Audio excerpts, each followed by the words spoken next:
السلام علیکم ورحمۃ اللہ وبرکاتہ۔ معزز ناظرین حضرات، ہمارے یوٹیوب چینل امام الدین آفیشیل میں آپ حضرات کا خیر مقدم۔ امید ہے اللہ رب العالمین کی ذات سے آپ اچھے ہوں گے، اور دعا ہے اللہ کی بارگاہ میں اللہ پاک سب کو اچھا رکھے۔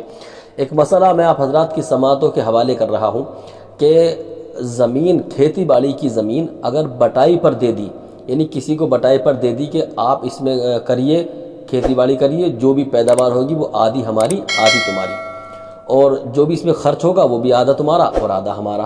تو اگر بٹائی پر کسی کو زمین دی ہوئی ہے تو جب اس کی فصل آئے گی تو عشر نکالنا ہوگا۔ اب یہ عشر مالک نکالے گا، زمین کا مالک نکالے گا یا جس کو بٹائی پر دی تھی وہ نکالے گا؟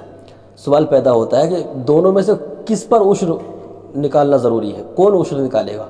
دیکھیے، عشر کا مسئلہ یہ ہے، صاحب بہار شریعت صدر الشریعہ بدر الطریقہ حضرت علامہ مفتی امجد علی اعظمی علیہ رحمت و رضوان فرماتے ہیں کہ وہ زمین جو بٹائی پر دے دی گئی ہو، اس کی جب فصل آئے گی تو عشر جب نکالا جائے گا تو عشر دونوں نکالیں گے، یعنی زمین کا مالک جو ہے وہ بھی نکالے گا اور جس نے بٹائی پر لی تھی وہ بھی نکالے گا۔ جتنا اس کے حصے میں آیا وہ اپنے حصے میں سے عشر نکالے گا، اور جتنا اس کے حصے میں آیا یہ اپنے حصے میں سے عشر نکالے گا۔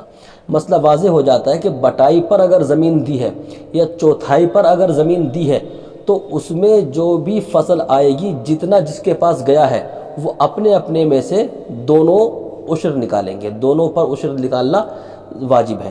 اگر نہیں نکالیں گے تو گناہ گار ہوں گے، کیونکہ زمین پر زکوٰۃ نہیں ہے۔ زمین کی زکوٰۃ یہی ہے کہ جب فصل آئے گی تو اس میں سے عشر نکالا جائے گا۔ اب عشر زمین کا مالک بھی نکالے گا، اور بٹائی پر دی ہے تو بٹائی پر جس کو دی ہے وہ بھی نکالے گا، چوتھائی پر دی ہے تو چوتھائی والا بھی اپنے حصے میں سے عشر نکالے گا۔ مسئلہ واضح ہو جاتا ہے۔ اب جو لوگ کھیتی باڑی کا کام کرتے ہیں ان پر لازم ہے کہ جب فصل آئے تو اس کا عشر وہ ضرور نکالیں۔ اللہ پاک مجھے آپ کو سب کو عمل خیر کی توفیق عطا کرے۔